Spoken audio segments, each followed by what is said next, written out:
네, 윤회가 오기 전 시작하겠습니다. 41회입니다. 새 얼굴 있으시다. 안녕하세요. 윙크남. 안녕하세요. 저 MBC 민주방송 실천위원회 간사 김재경입니다. 지금 이호찬 선배가 인사청문회 지금 참고인으로 나갔다가 지금 본부장이 지금 오고 있어서 땜빵으로 잠시 한 10분 정도면 되죠? 네. 아니요. 아니요. 10분 정도만 네. 딱 앉았다 있다가 교대하는 걸로 그렇게 알고 있습니다. 네, 여러분들 김재경 간사님이요, MBC 힘내라 콘서트 할 때 티저 영상에 보면 맨 마지막에 장면에서 한 분이 윙크를 쫙 날리고 가는데 그분이세요. 네, 이른바 윙크남입니다. 우리 첫 소식. 네. 늘 YTN이 첫 번째입니다. 네. 네. 별로 좋은 소식은 아닌데요. 김백 사장의 경영진이 보도국장을 일방적으로 임명을 했어요. 그런데 YTN은 보도국장 임명 동의제를 실시하고 있는데 그걸 완전히 무시한 거죠. 그래서 저희가 그 보도국장 임명을 취소해달라는 가처분을 냈는데 1심 재판부가 각하 결정을 내렸습니다. 이게 너무 황당한 게 보통 지금까지 각하 결정은 당사자 적격, 그러니까 소송을 내는 측에 어떤 문제가 있어서 각하하는 경우가 대부분이었거든요. 근데 이번에는 희한하게 피신청인 적격, 그러니까 YTN 지부는 회사를 상대로 소송을 냈는데 회사를 상대로 소송을 낼 게 아니라 사람을 상대로 소송을 내야 된다라는 아주 기이한 논리를 했어요. 그러니까 저기 KBS의 박상현 본부장님이 저기 YTN 보도국장이 됐어요. 그래서 우리가 말이 되느냐 취소해달라라고 가처분을 냈는데 그 가처분을 박상현 본인한테 내야 된다는 거예요. 그게 말이 안 되는 게, 그러면 인사권은 회사가 갖고 있잖아요. 그렇죠. 그럼 소송 중간에 박상현 보도국장을 김재경 보도국장으로 바꾸면 그 소송은 어떻게 되는 건가요?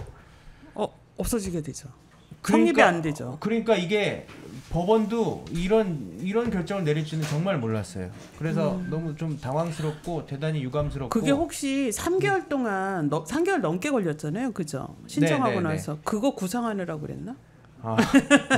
저간의 사정까지 모르겠는데 3개월을 고심해서 내린 결정이 고작 이런 거니까 저희로선 너무나도 실망스럽고요. 곧바로 항고했고 본안 소송도 가고 그렇게 할 예정입니다. 아니 근데 저희 때도 이제 말씀하셨던 것 중에 KBS 같은 경우는 이제 당사자 능력이 없다라고 해서 이제 처음에 각하가 됐고 그게 고법까지 저희들 항고해서 또 기각이 됐었는데, 저희도 또 이제 1심에서 문제가 이게 뭐 당사자 능력이든 채무자 적격성이 문제가 된다라고 하면 그냥 각하만 하면 되는데 이번에도 또 이후에 판결문에 또 이상한 얘기를 써놨다면서요? 그러니까 가정을 전제로 이렇게 이런저런 얘기를 써놨어요. 뭐 어떤 얘기냐면 보도국장 임명 동의제가 뭐 경영권의 본질을 침해할 여지가 있다, 다툼의 소지가 있다, 뭐 그런 식으로도 써놨고, 다만 또 그런 내용도 있어요. 이것이 단체협약을 정면으로 위반했기 때문에 이 부분이 문제될 소지도 있다라는 얘기도 있거든요. 그러니까 쉽게 얘기하면 이번 법원은 판단을 안 하는 거예요. 이렇게 표현하기보다는 판단하기 싫었던 것 같아요. 부담스러워가지고. 그래서 본안 소송으로 떠넘기려고 이런 거 아닌가 그렇게 분석하고 있습니다.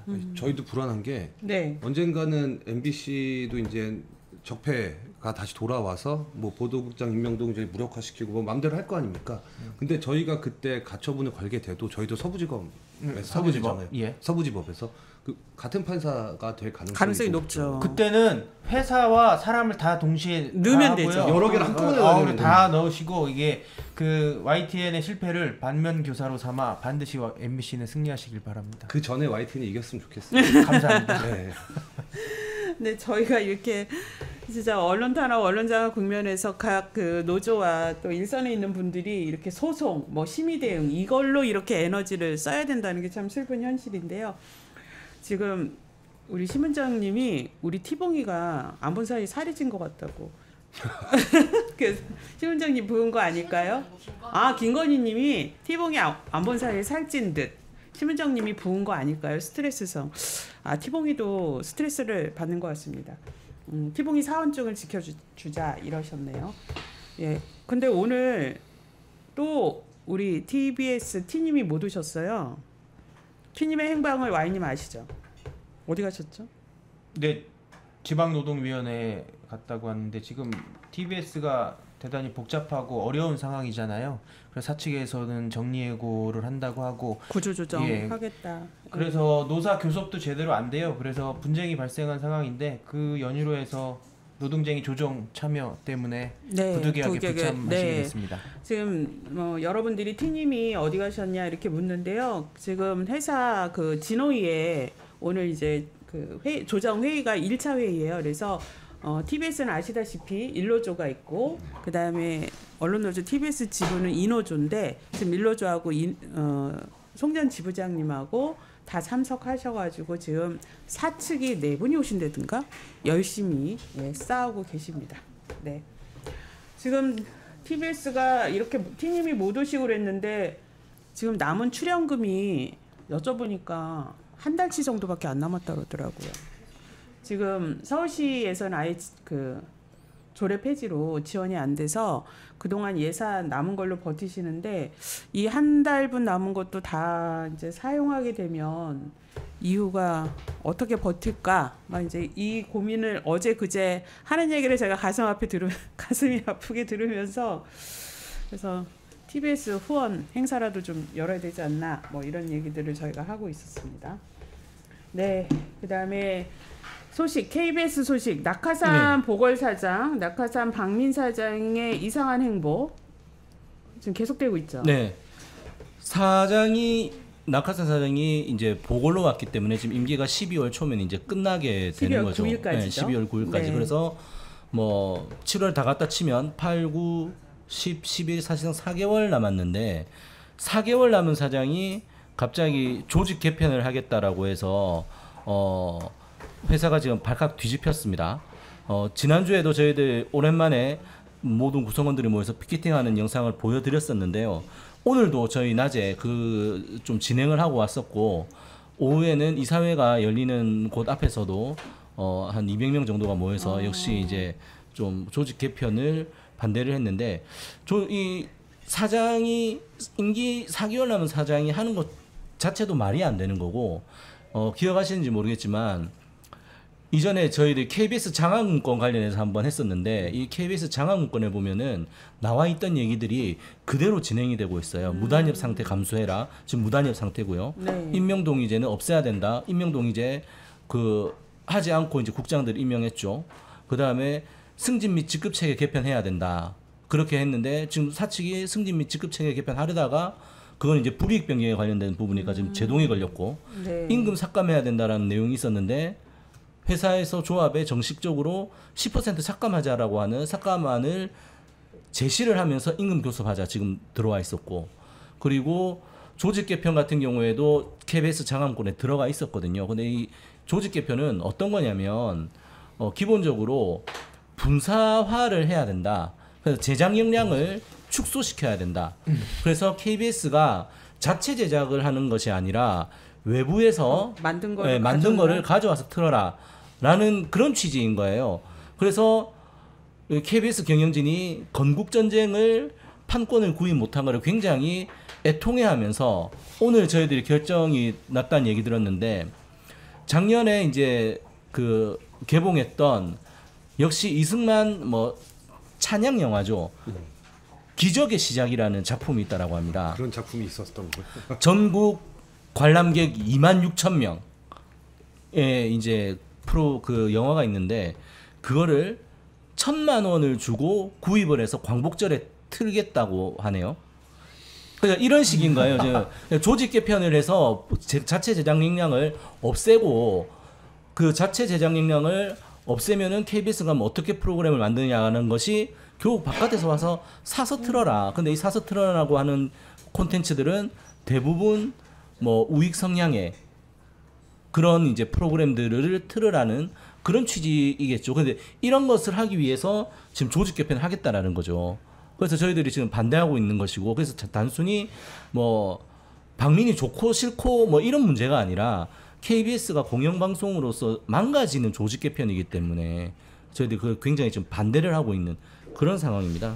그리고 이제 최근에 또 이제 특별 명예퇴직을 하겠다라고 했는데 근데 지난번에 한 번 하지 않았어요? 근데 2월달에 했었죠. 그때 그래서 90 몇 분이 나가지 않았어요? 네, 87명, 네. 87명이 나갔는데 그럼 보통 이번에도- 보면은 각자 회사에서 보통 특별 명예퇴직을 한 번씩 하잖아요. 네. 그래서 이제 그냥 퇴직할 때는 보통 퇴직금만 받고 나가는데 특별 명예퇴직을 하면은 저희는 이전 같은 경우에는 기본급에 한 최대 45개월분 뭐 이렇게 주고 했는데 지난 2월 달에는 할 때 뭐 위로금을 최고 1억 원까지도 줬었어요. KBS에서 진짜 파격적이었는데 네.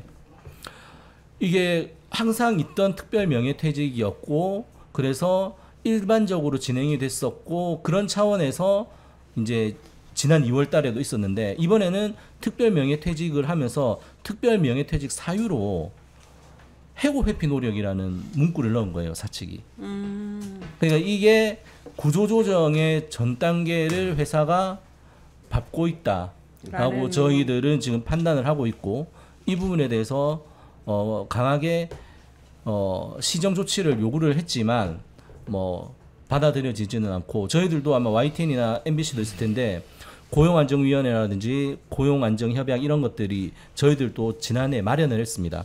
그래서 만약에 구조조정을 사측이 하겠다라고 하면 그런 일환으로 진행이 되는 거라고 하면은 이제 노사가 협의를 해야 되는데 그런 것조차도 지금 뛰어넘은 상황이어서 저희는 문제가 있다고 보고 있습니다. 지금 KBS는 노조가 몇 개가 있는 네 거죠? 개가 있습니다. 예. 예, 가장 큰 이게 저희 KBS 규모가 언론노조 KBS 본부가 본부. 예, 한 절반 정도의 그 직원들이 가입되어 있죠. 그다음에 두 번째 가 규모가 기업별 노조인 KBS 노조가 한 750명 그 정도 되고. 그게 그러면 이른바 보수 노조인가요? 네, 보수 노조인데 이 보수 노조보다 더 보수인 정말 극우 노조라고 할 수 있는 노조가 한 40명 정도 있는 공영 노조가 있고 이제 네. 공영 노조 이쪽에서 얘기를 한 게 왜 KBS는 건국 전쟁을 못 트는 거냐. 라는 이른바 얘기들을 하는 거죠. 공원연 뭐 이런 보수 성향의 네, 맞습니다. 단체들에서 네. 활발히 활동하는 분들 그렇습니다. 중심인가요? 네. 근데 KBS 노조도 공원연이나 이런 데는 들어가 있어요. 같이 하고 있어요. 네. 그쪽. 그러면 또 마지막 노조가 이제 소위 얘기하는 이제 MG 노조라고 하는 젊은 세대가 뭐 좀 주축이 된, 새로 주축이 된 만든 노조가 한 400명 정도 있고. 네. 그러면 요번에 이렇게 사측의 이런 말도 안 되는 구조조정이나 뭐 이런 거에 목소리를 지금 막 내고 계시는데 공영 노조 빼고는 모든 노조가 다 같이 하고 있죠. 그러면 그 아주 극우적인 노조 네, 빼고는 네.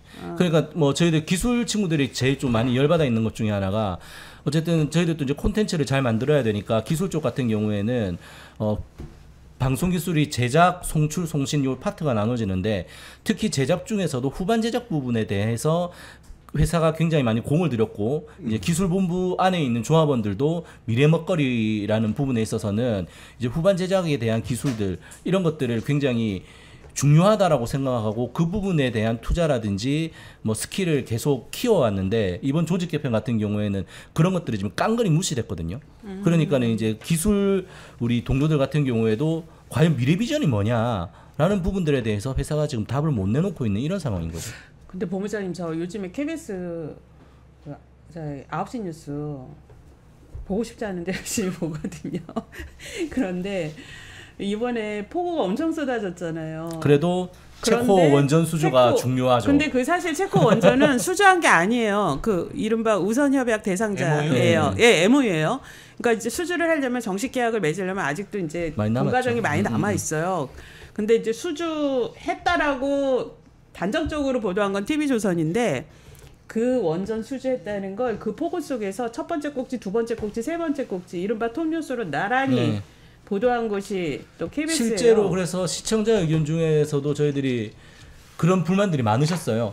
이런 상황에 뭐 원전 수주가 중요하냐, KBS가 재난 주간 방송사라고 네. 하면서 왜 폭우 이런 비 피해에 대해서는 하지 않느냐라는 시청자 의견들이 실제로 접수가 많이 됐다고 합니다. 네. 네. 실제 우리도 야근 보통 사회부에 네. 살 때 네. 지진 나고 뭐 폭우하고 이럴 때 누가 자막을 먼저 내고 누가 소식을 먼저 전달하고 지속적으로 하냐 경쟁을 하잖아요. 근데 KBS가 먼저 나가면 조금 놓는 게 있죠. 안도하는 느낌이 있죠. 뭐 YTN이 먼저 나간다거나 다른 방송사가 먼저 나갈 때는 이제 물 먹었다고 생각하고 내가 네, 열심히 네, 안 한 거다 네, 네. 이런 느낌인데 K는 정말 재난 그 관련해서는 항상 빠르고 투자도 제일 많이 하는 곳이라서. 그리고 또 지역 곳곳을 또 그렇죠. 실시간으로 연결을 해서 빠르게 전달을 해주는데 세상에 아직 계약도 맺지 않은 원전 수주를 그것도 세 꼭지나 하면서 또 윤석열 대통령이 얼마나 총력전을 벌였는지를 근데 이게 내부의 기자분들이 이런 보도에 대해서 내부 문제 제기는 지금 어떻게 되고 있어요? 기자협회장이 매일 아침 취재 제작 회의에 들어갑니다.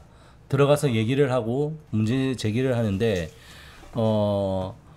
이분 우리 수뇌부들이 좀 많이 이제 좀 익숙해졌다고 해야 되나? 뭐 야갔다고 해야 되나? 그럼 얘기를 하면 네 알겠습니다.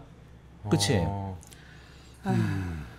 이런 식으로 이제 기자협회 의견들을 뭉개버리는 그냥 거죠. 무시하는군요. 네. 지금 KBS가 이 박민 사장이 오고 나서 장악된 KBS의 뉴스가 항상 비교를 저희 모니터링 민원연 모니터 보고서 보시면 아는데요. KBS 비교를 TV조선하고 하고 있어요. 많이 예. 비슷하죠. 그래서 TV조선이 굉장히 위협을 많이 느끼고 있다고 합니다.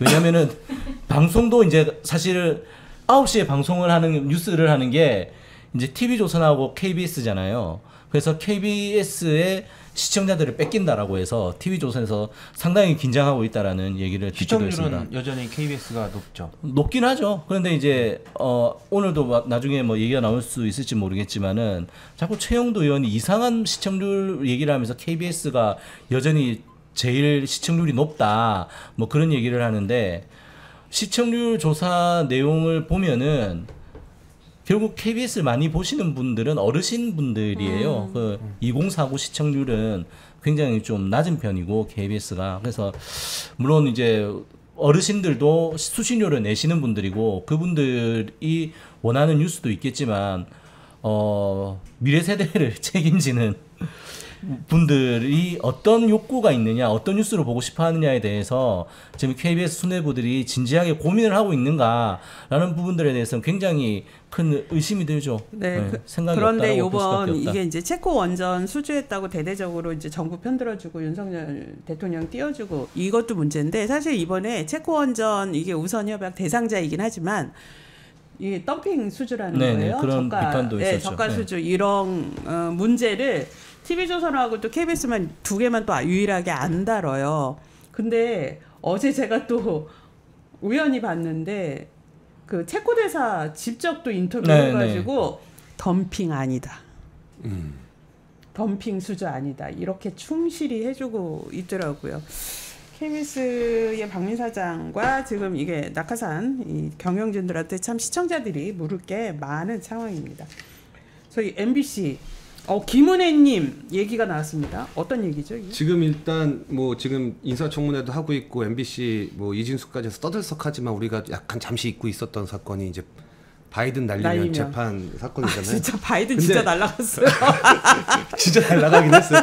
근데 이 재판이 되게 재밌는, 그러니까 진짜 저는 역대급 재판이라고 보는 게 말을 잘못했다고 했는데 정작 내가 뭐라고 말했다고 얘기는 안 하는 사건이잖아요. 그렇죠. 네. 그러니까 그래서 그러면 대통령이 뭐라고 했냐, 직접 들은 사람 누구냐? 결국에는 우리가 바이든 아니라 날리면이라고 했다라고 얘기한 사람은 김은혜 당시 홍보수석인 거잖아요. 그렇죠. 그래서 이제 이제 재판을 하면서 우리 측에서는 그 사측에서는 그 김은혜를 불러서 증인으로 내세워서 중요하죠. 홍보수석이면 대통령을 최단 거리에서 얘기를 들었을 그렇죠. 텐데 그걸 들었냐 안 들었냐 그것도 얘기를 들어야 되고 또 왜 15시간 만에 해명을 내놔가지고 빨리 그렇죠. 크로스 체크 해줬으면 같이 다니고 있었으니까 분명히 그렇게 들었을 거고 그 대통령 전용기에서 제가 알기로 인터넷이 되죠. 그러니까 그런 것들이 안 타봐가지고 그런가요? 근데 그런 게 보고가 됐을 거란 말이에요. 그럼 간단하게 내가 무슨 얘기했는지 밝히면 되는 거잖아요. 그래서 이제 그런 것들에서 증인을 부르라고 했는데 문제는 이제 1심도 그렇지만 재판부가 뭐 석연치 않은 거죠.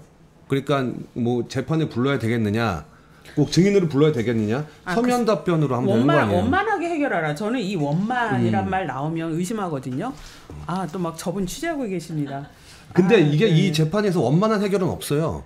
왜냐하면 바이든이냐 날리면이나 양자택일 아닙니까? 어떻게 보면. 아니 이 원만함이 가장 많이 나오는 거는 이혼 조정 할때 사주에 뵙겠습니다. 예. 예. 그런 거지. 이 지금 이거 항소잖아요, 그죠? 그렇죠. 근데 재판부가 원만한 해결 강조하면서 서면 답변 안 되겠느냐. 그렇죠. 근데 핵심은 서면 답변은 그렇죠. 위증죄가 허위여도 성립이 안 되는. 위증 책임을 못 묻는다는.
시민이 언론의 인싸가 되는 그날까지 언론에서 시작합니다. 오랜만에 뵙습니다. 저는 오윤혜입니다. 반갑습니다. 한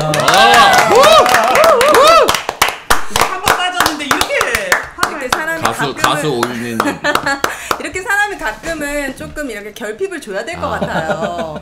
지난주에 노중면 의원님이 오셨거든요. 네, 맞아요. 그런데 윤혜님의 그 노래로 콘서트에서 너무 힐링받고 위안받았다고 그 얘기를 꼭 해주고 싶었다고. 네. 아, 맞다. 이거 제게 아니죠. 제가 마이크를 켰습니다. 네. 그래서 그 얘기 꼭 전해달라 그러셨어요. 그러게요. 지난주에 YTN 특집이었는데 제가 또 함께하지 못해가지고 고한석 지부장님께 사과의 말씀을 드려봅니다. 네. 받아주실 거죠? 네. 아니 근데 저희 너무 웃겨요. 후다닥 하느라고 티모기가 저기에 생겨져가지고 티모기 지금 쓰러져 있어. 빨리 건져주시기 바랍니다. 티모기 구해주세요. 자, 제가 일주일 정도 뉴스를 쉬었는데 돌아와 보니까 정말 엄청난 뉴스들이 넘쳐나고 있더라고요. 그래서 오늘 특히 가장 중요했던 이진숙 청문회가 있었습니다. 그 전에 김준희 지부장님. 아, 그렇군요. 좀 소개를 먼저 해드리도록 하겠습니다. 먼저 제 옆에는 김준희 방심위 지부장님 나오셨습니다. 반갑습니다. 안녕하세요. 사건이 있으셔서 나오셨죠. 아, 그렇군요. 그리고 오늘 또 청문회 다녀오신 MBC 이호찬 본부장님 나오셨습니다. 양복. 복장 자체가 지금 다르죠. 에? 너무 이런 복장이 모습 처음 봤었어요. 저 41회 만에 처음 봤어요. 네, 처음 봤습니다. 예, 국회에 나갔다 와서. 예. 네. 앞으로 종종 이렇게 좀 입고 와주시면 안 돼요? 알겠습니다. 네. 저도 이렇게 입고 국회 갔다 와요. 그리고 나머지 두 분도 또 본방이니까 소개해 주시죠. YTN 고한석 지부장님. 네, 반갑습니다. YTN 고한석입니다. 네, KBS 박상현 네, 본부. KBS 본부장 박상현입니다. 네, 반갑습니다. 자, 오늘 이진숙 청문회 있었잖아요. 많은 분들이 보신 분들도 계시고 안 보신 분들도 계실 텐데 저는 한 10분 보기도 힘들더라고요. 왜냐면은 내 돈, 내 시간에 들여가지고 스트레스 받는 게 너무 힘들어서 안 보신 분들, 혹시나 또 다 못 보신 분들에게 오늘 언론아사 보시면은 바로 한 큐에 정리를 해드리는 시간 갖도록 하겠습니다. 우선 청문회 이야기 하기 전에 류일임 위원장 이야기를 짚고 넘어갈까 합니다. 이분이 민원사주로 유명했는데 또 셀프 연임으로 회자가 되고 있어요. 류일임 위원장이 임명한 또 5기 위원장들이 다시 또 6기 위원장은 또 셀프로 문장구고 연임을 진행한 건가요? 네, 이거 한번 얘기해 주시면. 우선은 류일임 씨가 방심위원으로 위촉되는 것 자체도 알려지지도 않았었어요. 맞아요. 어제 급하게 6시 35분? 최초 보도가 6시 35분이었고요. 근데 6시면 퇴근하지 않아요? 네, 직원들 다 퇴근했고 사실 그걸 방심위 핵심 간부들도 모르고 있었어요. 그냥 퇴근하고 기사 보고 알았다는 사람들이 많아요. 이렇게 나라가 정말 손에 꼽을 만한 사람들이 먼저 알고 있었어요. 무슨 군사작전. 네, 어제 쿠데타네, 쿠데타. 위원장 호선까지 한다는 걸 아는 사람은 정말 손에 꼽았던 것 같아요. 저도 그 얘기를 듣고 네. 실제로 알고 간 게 아니고 그런 소문이 있다더라 라는 얘기를 듣고 일단 올라가 봤는데 문이 다 잠겨 있는 거예요. 네.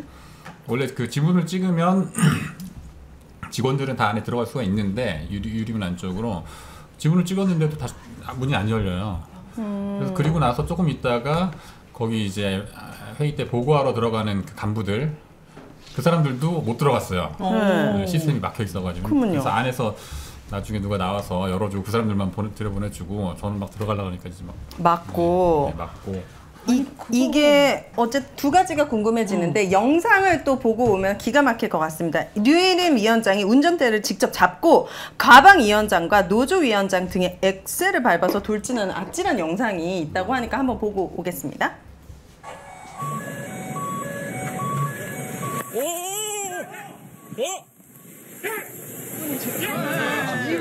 칠 뻔했어. 어머나. 우와. 저 직접 운전했네. 우와, 지부장님 저 순간에도 저렇게 우연하게. 저 차다기 때문에 쓴 거죠. 원래는 도망가려다가. 아, 요금 결제하려고? 아니 그 저기 내려오니까 바가 내려오니까 저것도 기물파손은 못. 아, 차를 버리고. 차를 거기다 그냥 버리고 가는 거예요?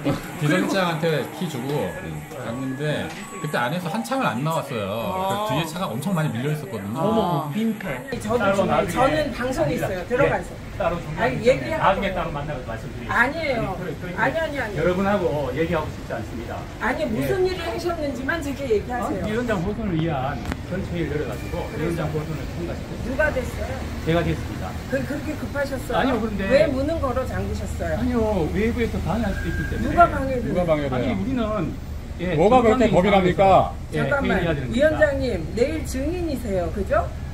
내일 국회 증인으로 나오신다고 과방에 출석 통보하셨죠?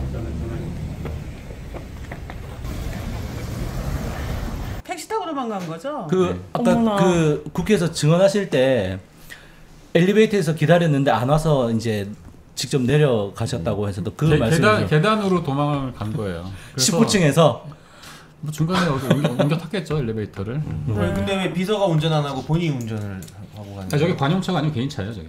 아 그리고 저 차에 진짜 혼자가 아니라 다른 사람도 타고 있었다면서요? 처음 보는 얼굴들인데 어제 같이 위촉된 분들이 신규로 이쪽 위촉된 같아요. 분들 대통령이 추천한 그 2명. 네 그런 것 같아요. 저렇게 도망가듯이 저렇게 쩔쩔 맬 거면서 왜 그렇게 무리하게. 그럼 5기 위원장들이 지금 6기를 뽑는 것도 6기를 이상하죠. 뽑는 오기 건 위원들이- 합법적이에요? 예. 그게 말이 안 돼. 저는 법적으로 문제가 있다고 생각해요. 네, 이거는 원래 6기 위원장 호선이거든요. 그러면 6기 위원장은 6기 위원들이 모여서 뽑는 거예요. 아, 그러겠죠. 근데 6기는 지금 구성이 안 됐어요. 왜냐하면 대통령이 추천하는 사람을 직원들도 다 퇴근하고 6시 35분에 기습으로 문 잠그고 네. 대통령이 위촉을 한 거잖아요. 그러니까 성원이 안 되니까 현재 임기가 8월 5일까지 5일까지 남아있는 있어요. 두 분, 그분도 대통령 추천인가요? 아니요. 여당 추천인가요? 국민의힘 추천이에요. 네, 그분들하고 해서 5명 다 대통령 또는 여당 추천. 네. 그러니까 야쪽은 하나도 없이 자기네들 5명이 5기 2명이 포함돼가지고 류일임을 우리 정말 다시 어처구니가 위원장으로 뽑는다. 아니 이게 동네 반장 선거도 이렇게 안 하는데. 제가 설명을 좀 드리면 원래 방심위가 위원이 9명인데 그 중에 6명을 국회에서 추천을 해요. 네. 그리고 대통령이 3명을 위촉을 하는 거고. 네. 그런데 전에는 국회에서 추천이 늦어지는 경우들이 있거든요. 2017년도에 7개월이 늦어졌어요. 추천이. 네. 그때는 이제 자유한국당에서 추천을 안 해줘가지고. 그리고 2021년도에는 6개월이 늦어졌어요. 역시 국민의힘이 추천을 안 해줘서. 네. 그때는 대통령이 7개월, 6개월을 기다려줬거든요. 그래서 9명의 위원이 다 이제 구성이 될 때 한 번에 같이 출범을 해왔었는데 네. 방통위가 2인 체제로 지금 계속 운영이 되고 있잖아요. 방심위도 3인 체제로 운영을 하겠다는 거예요. 설마 그렇게 할까? 했더니 네, 설마 안 하겠지. 몇 달은 기다려주겠지.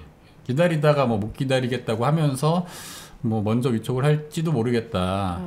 다들 그렇게 예상을 했어요. 왜냐하면 그 전에 3년 전에 6년 전에 7개월씩 6개월씩 공백기가 있었거든요. 그 공백기가 길어지는 게 바람직한 건 아니지만은 네. 그래도 이렇게 국회를 무시하고 대통령이 일방적으로 위촉을 한 사례가 없었어요. 처음이에요. 그럼 방심위 구성원들이 어떻게 어떻게 보면 불법일 수도 있는 건데 이 사건에 대해서 어떤 대응책을 갖고 계십니까? 아니 저희는 전혀 예상치 못했기 때문에 예. 그 오늘 아침에 지금 다른 직원들한테 듣고 처음 아는 사람들도 많을 거야. 세상에. 아니 근데 류림이 지금 어쨌든 6기는 3명 위촉밖에 안 돼 있고 국회에서 위촉을 안 하면 그냥 3인 체제가 되는 거잖아요. 네. 그럼 3인 체제에서도 할 수 있는 게 별로 없을 텐데 굳이 5기 위원들이랑 해서 호선해서 자기가 지금 위원장이 될 이유가 뭐가 있는 거야? 아니 그 3인이 뭘 받으려고? 당신 소위를 별도의 이렇게 구성 그게 없어서 3명이 방송 소위도 하고 통신 소위도 하고 광고 소위도 하고 다 해서 하겠다라는 구상이라는 거예요. 실제 소위원회 심의는 소위원회 중심으로 돌아가요. 네. 근데 방송 소위와 통신 소위는 이제 5명씩 딱 규정에 못이 박혀 있거든요. 그러니까 법에 5명으로 돼 있다고. 네. 그래서 8월 5일이 지나면 3인 체제로는 소위원회 구성을 못 해요. 방송 소위와 통신 소위는. 그래서 8월 5일 전에 이렇게 무리하게 소위원회 구성까지 지금 끝내 놓으려고 하는 것 같아요. 다음 주 월요일에 소위 구성을 하겠다라고 하는 건데 5명이서 방송 소위도 다 그 똑같은 사람들이 하고 통신 소위도 똑같은 사람들이 하고 전체 회의도 똑같은 사람들이 결국에는 8월 5일까지. 그리고 8월 5일이 지나면은 없어지잖아요, 그 사람들이. 2명 나가고 그냥 3인 체제 위원회가 되는 건데 그걸로 그냥 그대로 쭉 앞으로 하려는 것 같아요. 소위도 5명으로 해서 일단 출범시키고 며칠 있다가 2명 빠지면 그것도 3명이 다 하겠다고? 그러니까 유효한 거다라고 주장을 하면서 파행인데 이런 파행이 없는데 그러려고 이렇게 어제 무리하게 이건 뭔가 국회 차원에서 조금 진지하게 논의를 해봐야 될 것 같고 저는 김준희 지부장님의 저 몸을 불사리지 않는 이유 굉장히 조용조용하고 겁이 많아 보이셨는데 진짜 이 중에서 가장 강력한 분이다. 아니, 어제 너무 멋있네요. 이 소식을 듣고요. 그 최민희 의원 그 페이스북에 저기 올라 있는 거예요. 그래서 밤에 저 11시쯤인가 전화를 드렸어요. 너무 몸이 어디 다치신 건 아닌가. 그랬더니 뭘 하시냐면 발이라도 하나 걸어놓고 진짜 살신성이 국회에서 어쨌든 진지하게 좀 논의해 주시기를 부탁드리고 자 오늘 이진숙 청문회 이야기 시작해 보도록 하겠습니다. 각자 여기 계신 분들께서 청문회를 아무래도 보셨고 여기는 또 심지어 다녀오셨기 때문에 아침에 다 있었어요.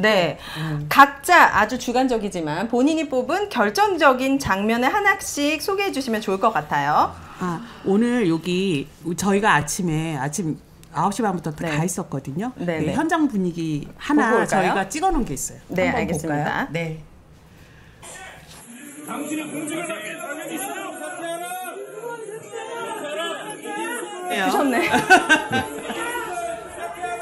숨은 그림 찾아보세요. 저도 있어요. 저 작은 여자. 김건희님이 그래서 M님 장가 가세요 댓글을 다셨네요. M님 장가 가세요. 장가 가세요. 오늘 보고 댓글을 das습니다. 세상에. 저희가 아침에 저걸 했어요. 저희 KBS 보입니다. 아니 성량이 얼마나 좋든지 샤우팅이 그냥 쭉쭉 뻗어나가더라고요. 이호찬 부부장님.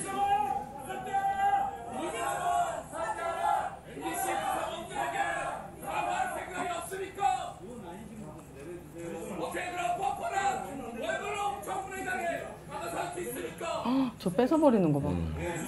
뺏겼어요. 박상윤 부부장이 뺏겼어. 달라고. 뒤에 계시죠. 아까 몽클했어. 근데 저 미국엔 들어갔잖아요. 근데 저게 폭력이래 김장겸 의원이. 아니 저기도 폭력이라 그랬어요. 이진숙도 자기 겁박당했다라고. 아니 오히려 폭력은 저희들이 당했죠. 그 방호 분들한테 밀려가지고 폭력을 당한 건 저희들인 것 같은데. 그러니까요. 언론 노조의 힘이 국회까지 뻗치고 있다 막 그렇게. 언론 노조의 권력이.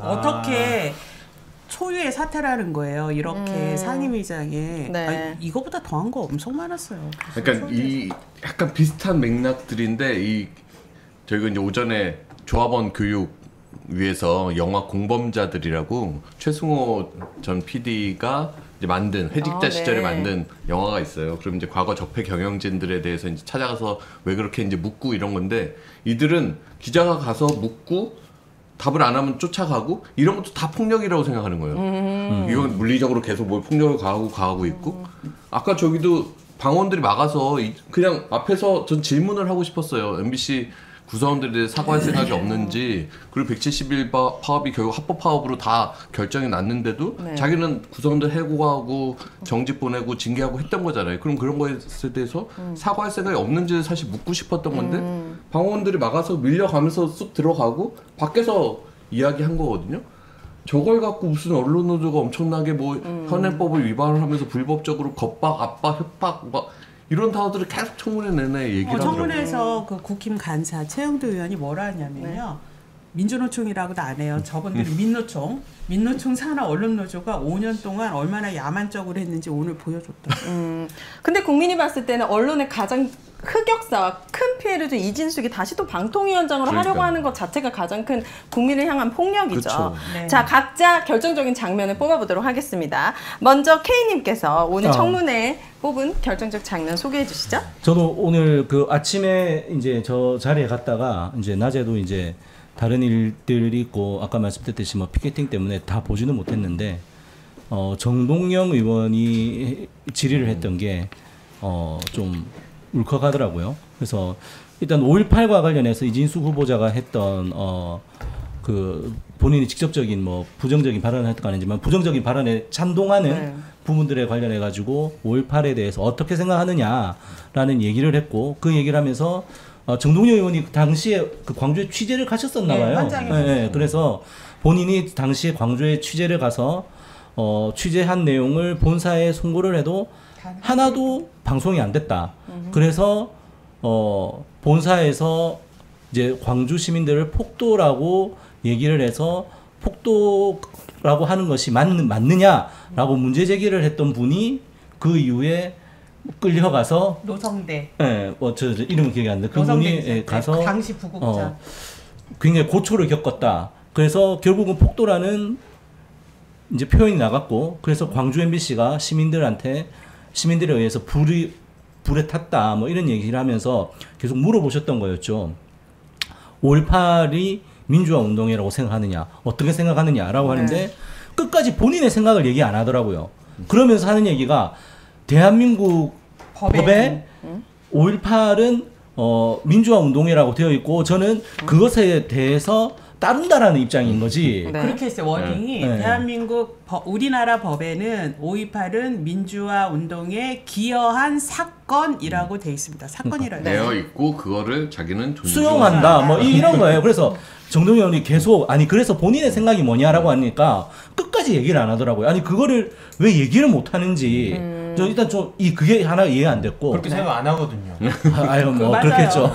12.12도 반란이냐 아니냐 쿠데타냐 아니냐 건건이 답하지 않았다. 뭐 그렇게 얘기를 했고 하나가 이제 좀 꽂혔었고 두 번째로 이진숙 후보자에 대해서 이제 정동영 의원하고는 이제 MBC 선후배 사이니까 MBC를 빛낸 사람들도 있고 그리고 MBC의 무슨 오욕의 이름이라고 했나? 부끄러운 이격사. 부끄럽게 한 인물들. 부끄럽게 한 인물들도 있는데 이진숙 씨는 거기에 제일 꼭대기에 이름을 올리고 있는 중이다. 라고 얘기를 하시더라고요. 그래서 정말 이거는 MBC 선배가 아니면 할 수 없는 얘기구나. 뭐 그런 생각도 들었고 그래서 이제 뭐 이진숙 씨에 대해서 이제 나치에서 선전 전문가였던 괴벨스 얘기를 하면서 뭐 괴벨스이다 당신이 이런 얘기를 하시던데 그 부분이 좀 저는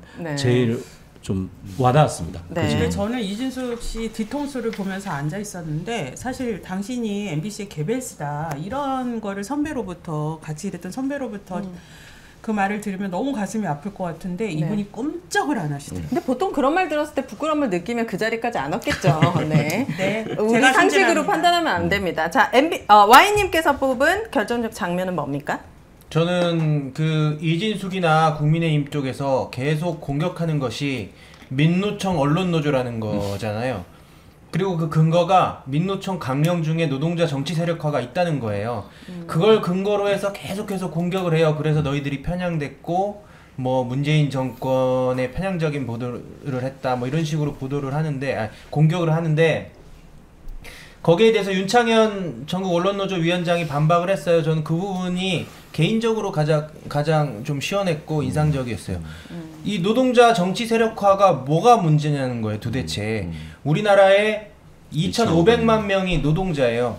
이 노동자의 권익과 이익을 위해서 정치 세력화하는 게 그건 아무런 문제가 아니고 당연히 그래야 되는 거예요. 그러면 노동자들은 2,500만 명은 저기 노동자 아니 자본가들이 시키는 대로 그냥 정치인들이 하는 대로 따르고 살아야 됩니까? 그런 거 전혀 아니거든요. 네. 그분 주장은 언론사는 중립적이고 공정해야 되기 때문에 그 언론사 노조가 자기는 노조를 지지한대요. 네, 그런데 그게 센 거짓말이에요. 지지한대요. 그러면서 단지 그 정치 세력화하는 활동을 하면 안 된다는 아주 이율배반적 얘기를 하던데 본인이 정치 진출했잖아요. 아니 공영방송이 저희가 내부적으로 볼 때 가장 부족한 게 노조 관련 보도예요. 그러니까 노동 관련 뉴스들이 그냥 재미없다. 그리고 그냥 쉽게 말해서 뭐 그림이 안 된다. 막 이러면서 공영방송들이나 지상파 뉴스들이나 뭐 방송들이 노동 관련 뉴스 되게 못해요. 그건 내부적으로 사실 반성해야 될 부분인데 마치 MBC가 노동자 정치 세력화를 위해서 무슨 엄청난 일을 한 양. 응? 노동자 정치 세력화는 노동조합으로서의 역할이 있고 내부의 제작진으로서의 역할이 분리돼 있는 거예요. 네. 그럼 노동조합으로서 노동자 정치 세력화에 찬성하고 이게 뭐가 문제냔 말이에요. 그분들이 얘기하는 노동자의 정치 세력화가 안 된다라고 얘기하는 거는 결국 그 정치 세력화가 된 노동자들이 자신들을 지지해주지 않기 때문에 안 된다라고 하는 것이지, 아닌 말로 만약에 노동자의 정치 세력화가 돼서 그 정치 세력화가 국민의힘에 우군이 된다라고 하면은 안 된다라고 하겠습니까? 그러니까 그 2,500만 노동자가 유권자예요. 선거 때는 그렇게 얘기 안 하잖아요. 그러니까 그렇죠. 아주 이율배반적이고 그런 프레임이 아주 나쁘다고 봐요. 아니 너무 편협되고 이분이 비뚤어진 게 방송사 하나가 민노총 하나 위해서 좌지우지되는 게 맞냐고. 그게 MBC예요. 그 다음에 독립성, 중립성 유지할 공영방송 노조가 왜 민노총에 왜 가입을 해야 되냐 막 이렇게 물으면서 그러니까 민노총은 안 되고 한국노총은 되는 거예요? 그거 말이 안 되는 거죠. 너무 편협된 얘기를 아주 이분은 당당하게 오늘 그러니까 이진숙 씨가 2014년에 사장 자기가 하겠다고 계획서 낸 거에 거기도 그렇게 돼 있어요. 언론 그 MC 본부의 어떤 상급 단체의 탈퇴를 요구하겠다. 근데 이건 명백한 노조법 위반이거든요. 그러니까 노동조합이 자체적으로 자기의 단체를 꾸리고 상급 단체를 어디로 할지 선정하는 건 노조가 자주적으로 자기의 권리직 이걸 사용자가 가서 개입해라, 탈퇴해라 말하라 얘기할 수가 없는 거고 네. 심지어 방통위원장을 하겠다고 하는 사람이 네. 방송 구성원들, 방송사 구성원들의 어떤 결정을 자기가 위해서 좌지우지하겠다고 하면 당연히 방통위원장이 방송사의 제어가 승인 이런 것까지 다 관여하는 사람인데 내부적으로 압박을 받을 수밖에 없잖아요. 저는 명백한 법 위반이다라고 생각을 하고 네. 아까도 자꾸 막 뭐 1,100명 중에 뭐 언론노조가 대다수가 있는데 언론노조 MBC의 언론노조 조합원이 1,100여 명, 그다음에 3노조 조합원이 100명 정도예요. 네. 11대 1의 구조란 말이에요. 그러면 MBC의 대다수가 언론노조 조합원인 게 잘못인가? 그럼 저는 오늘도 매번 조합원들 설득하고 가입을 시키려고 하고 있는데 이제 가입을 중단하고 탈퇴를 시켜야 되나? 그러니까 내부 구성원들이 언론노조 조합원이 많다는 게 무엇이 문제인지, 그러면 어떻게 해야 되는 것인지. 아마 그 근거까지는 그 사람들은 궁금하지 않고 그냥 프레임화 네. 시켜가지고 공격하려는 것 같습니다. M님께서는 직접 가서 보시면서 어떤 게 가장 결정적인 장면입니까? 저는 이제 이진숙 발언 중에 뭐 말이 안 되는 거 너무 많은데 전 그 장면 자체가 너무 안타까웠어요. 제 앞에 김재철 사장이 앉아 있고 그 옆에 김철진이라고 예전에 편성 본부장이 앉아 있고 안광한 사장, 김재철, 안광한, 김장겸으로 이어지는 사장이거든요. 그 옆에는 권재용 예전 부사장이 앉아 있고 네. MBC의 적폐 경영진들이 일렬에 쭈루룩 앉아 있고 그 앞에는 대표적인 적폐 이진숙이 후보자로 앉아 있고 저기는 김장겸이 의원으로 앉아 있는 이 그림 자체가 네. 너무 좀 충격적이었고 그랬겠네요. 아까 말씀드렸듯이 그 공범자들 영화를 아까 낮에 잠깐 봤는데 이 공범자들이 다시 다 돌아오고 있는 듯한 느낌. 이 적폐 경영진이 이명박근혜 정권에서 MBC를 망쳤던 주역들이 다시 지금 다 복귀하고 있구나라는 생각이 드니까 그 그림이 너무 안타깝더라고요. 그렇겠네요. 그 장면 하나가 다 말해주겠네요. 네. 자, 우리 김준희님께서는 오늘 여러 의원님들이 그 법인카드 사용에 대해서 지적들을 많이 하셨어요. 네. 근데 저희 같은 공공기관에서 보기에는 금액이 너무 놀라울 정도로 10일 동안 1,500만 원 기억났고 아니, 특급 호텔에서 막 한 5천만 원 쓰고 막 이러면 저희는 호텔을 자주 아예 가시더라고요. 불가능한 거예요. 정현주 위원장이 쫓겨날 때 총액이 뭐 한 16만 원인가 더 썼다고. 그렇죠. 그러니까 원래 3만 원 한돈데 3만 5천 원짜리 먹었다고. 뭐 그런 것들 모아가지고 세상에. 실제로 뭐 주문했는지까지 전부 다 찾아내가지고 그렇게 뭐 난리 쳤는데 난리 쳤었거든요. 이분은 노래주점, 유흥주점, 단란주점 아주 네. 종류별로 가셨던데. 그래서 유흥주점 왜 갔냐고 의원들이 물으니까 자기는 열심히 MBC를 위해서 열심히 일한 거고. 뭐 했대요? 거기서 영업했대요, 무슨 일 하는? 영업했다고. 광고 영업했다는 건데 근데 그렇게 질의들을 할 때 자기를 중상모략했다고 도리어 막 화를 내는 거예요. 중상모략. 네. 중상모략? 아, 공격적으로 계속 이게 얘기를 하더라고요. 그래서 네. 중상모략이다이라는 단어에 대해서는 사과해라. 이진숙 후보가 사과하세요라고 하니까 네. 그럼 자기도 사과를 받아야 되겠다는 거예요. 네. 자기는 극우가 아닌데 왜 극우라 그러느냐. 아. 근데 뭐 그 아까 5.18에 대해서도 답변하지 않겠다라고 하고 12.12 쿠데타에 대해서도 답하지 않겠다라고 했었던 사람이 네. 도리어 나도 사과받겠다라고 막 이제 얘기하는 게 적반하장이잖아요. 저는 그 류일임 씨하고 좀 이렇게 딱 결이 비슷하다. 오버랩이 되더라고요. 그 정동영 의원이 얘기했잖아요. 극우 감별법이 있다고 5.18에 대해서 폄하하고 세월호 유가족 폄하하고 이태원 참사 이럴 때 뭐 음모론 이런 거 제기하고 그게 지금 이진숙이거든요. 근데 마치 뭐 극우 얘기하니까 뭐 미국의 막 이런 극우의 개념 막 얘기하면서 자기는 극우가 아니라고 되게 어필을 하더라고요. 근데 하는 행동 자체가 우리 사회에서 극우적인 시각을 갖고 있는 사람들이 보이는 발언들을 쭉 해왔던 게 이진숙인데. 맞습니다. 그것도 잠시 후에 숨은 거짓말 찾기를 통해서 그분이 어디에 좋아요를 또 많이 늘리고 누르고 어떤 의사 표현들을 많이 했는지 알아보도록 하겠습니다. 계속 말씀하신 그게 가장 기억에 남으셨던 적반하장의 공통점이 있는데 네. 그 류일임 씨하고 이진숙 씨가 같은 과 1년 선후배 사이라고 하더라고요. 그래요? 예전부터 같이 알던 사이였을 거예요 아마. 무슨 사기과 같은 거 있어요? 사기과. 무슨 과예요? 무슨 과요? 경북대 영어교육과로. 아, 영어교육과. 네, 좋습니다. 두 번째 키워드로 넘어가 봅니다. 아니, 저도 결정적장. 네. 저는 아까 말씀하신 줄 알고. 네. 저는 눈썹 문신. 아하. 왜요? 그게 왜 결정적이에요? 헌혈. 저희 최민희 그 가방위원장이 그 이진숙 씨가 44년 동안 한 번도 헌혈을 안 했다. 네. 이렇게 사회에 이제 그 기부 마인드가 낮은 사람이 이제 공직자로서는 자격이 되냐 이거를 이제 문제 제기를 했는데 네. 오늘 그게 국회의원들이 헌혈 안 한 거를 가지고 왜 그렇게 인신 모독성 뭐 이런 걸 하냐. 이건 되게 모욕적인 거다. 막 이랬어요. 네. 근데 이진숙 씨가 자기가 헌혈을 왜 못했냐를 얘기하는 게 본인이 눈썹 문신을 하셨대. 그거랑 무슨 상관이에요? 그러니까 저 그래가지고 거기서 빵 터졌는데 우참하느라고 진짜 힘들었어요. 그래서 했는데 6개월간은 문신을 하면 헌혈을 하지 말라 그랬다는 거예요. 그래서 그게 무슨 상관이야? 6개월 이후에 하면 되잖아. 네. 그럼 자기가 나는 여태까지 헌혈을 안 했지만 헌혈하는 거 생각해보겠다 이러면 되잖아요. 네. 그리고 이제 진행을 하고 있었어요. 그런데 그 눈썹 문신 하시는 그 분들이 국회로 연락을 했대요. 이거 너무 사실관계가 다르다. 거짓말이다. 그래서 의료기관에서 한 눈썹은 1개월 이후에 할 수 있고 헌혈을 네. 비의료기관에서 한 거는 6개월 이후에 얼마든지 할 수 있다. 그러니까 정확하게 알려달라. 이거는 우리 그 직업과 분야에서 매우 중요한 거다. 6개월 동안 헌혈 못한다고 하면 또 피해가 갈 수 있잖아요. 그렇죠. 문신하시는 그래서 분들. 정확히 알려달라 그랬더니 이진숙 씨가 저는 그렇게 얘기한 적이 없는데요. 그랬더니 과방위원장이 아까 잘못 얘기하셨어요. 그래서 정량해드리는 거예요. 막 그래서 저희 방송통신위원장 후보자 검증을 하는데 눈썹 문신. 그러니까 네, 아무도 안 궁금한 그분의 눈썹 문신까지 알게 류일임 됐는데. 씨하고 공통점 하나 더 있는. 맞다. 그분도 눈썹 문신 하셨잖아요. 그래요? 딱 보메라 했거든요. 그분들 정보 뭐 할 수 보면 있죠. 네. 근데 그 눈썹 문신 얘기하는데 국힘의원들이 정말 막 못 참아가지고 웃음을. 네. 그 장면이 아주 인상적이었습니다. 국민의힘 의원들 또 우참을 막 못 했다. 참아가지고. 네. 자, 두 번째 키워드로 넘어갑니다. 숨은 거짓말 찾기인데요. 오늘 이진숙 후보의 발언 팩트 체크해 보도록 하겠습니다. 첫 번째, 저는 단 10,000원도 사적으로 안 썼습니다.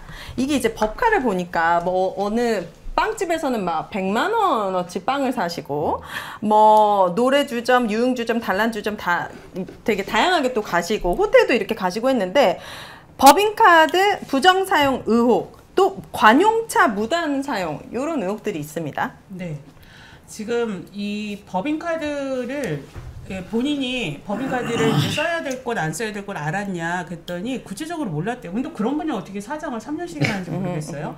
그래서 지금 자료로 밝혀진 것만 보면은요. 주말에 골프한 게 1,530만 원, 단란주점 100만 원, 특급 호텔이 152건, 이거 152건이요? 네, 5천만 원. 근데 그게 또 특정 호텔이 몰려 있더라고요. 서울시 중구에 있는 호텔이라고. 신라 호텔이요? 우와. 중구라고 하던데. 중구에 신라 호텔밖에 없잖아요. 뭐 프라자 뭐 등등 몇 개 있잖아요. 고기 하나에 그다음에 이른바 고급 식당에서 쓴 게 7,500만 원.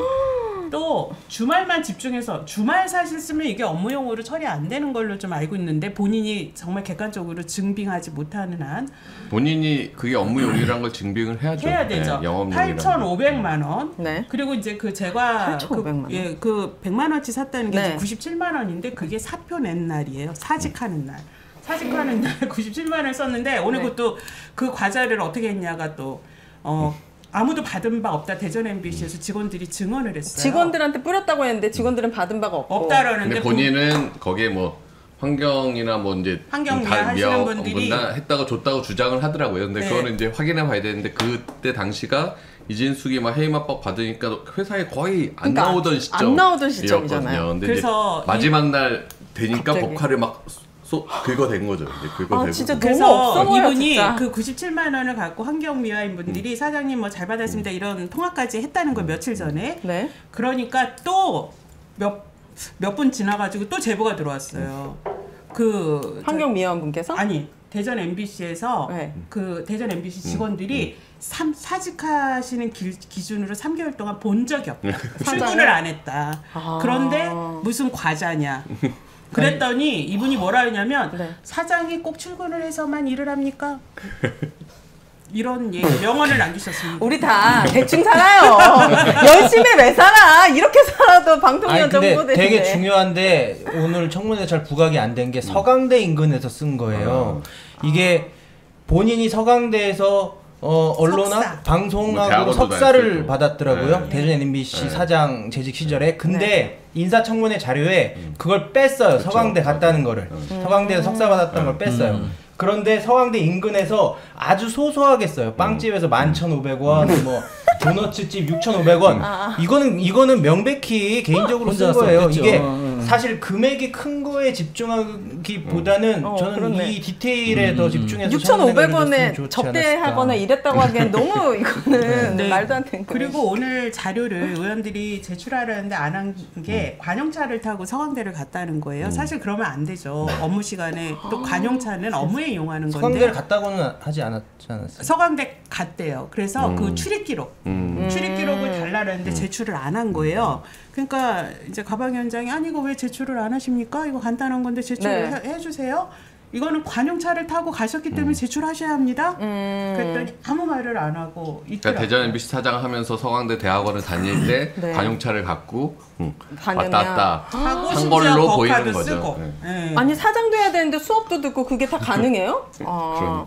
우선 그리고 세월호 오보 사과한다. 그러나 사과문 낭독은 거부했다.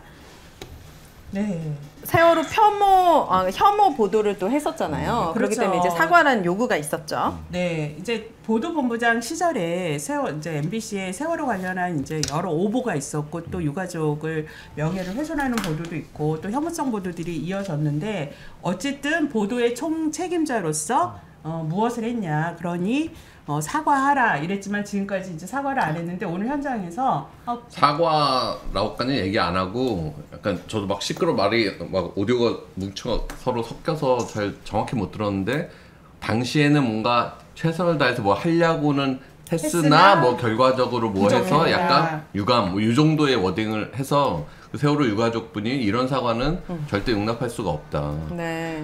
이 세월호 당시에 당연하죠. 이진숙이 보도 본부장으로서 이 전체 보도의 책임자거든요.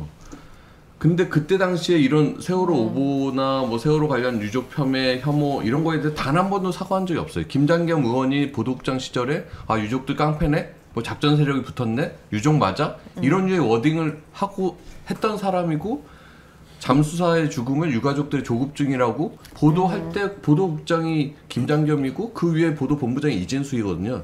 이런 거에 대해서 하나도 사과한 적이 없고 당시 아까 앉아있던 안광한 사장은 MBC 보도가 상당히 좋았다. 괜찮았다라고 평가를 하는 글을 회사 게시판에 올리는 사람들이에요. 그래서 이때까지 세월호 참사 보도에 대해서 한 번도 잘못했다는 사과를 한 적이 없던 사람이 그 자리에서 유가족 나오고 의원들이 물어보니까 둘러서 네. 뭐 결과적으로는 뭐 이렇게 이야기하니 결과적으로는 아쉽게 됐다 유가족들이 이렇게 그걸 했는데 받아들일 수 있겠냐고. 그래서 이혜민 의원이죠. 조국혁 의원이 우리 그 통상적인 사과 문구 이거라도 낭독하시겠냐라고 했더니 그건 못하겠다. 그래서 오늘 나오신 유족이 앞이 칸칸합니다. 그렇죠.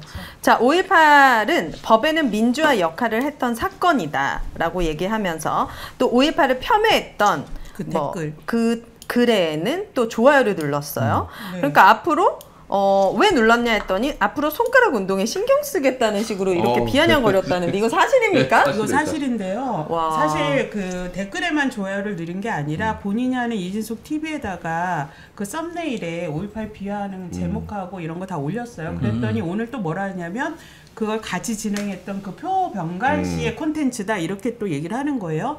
그러니까 의원들이 그게 어떤 콘텐츠인지 확인하려고 했더니 왜 비공개로 전환했냐? 그래도 또 말을 못해요. 이제는 비공개 전환이 아니라 다 삭제하지 않았냐? 그럼 뭐가 관련이 있는 거 아니냐? 네.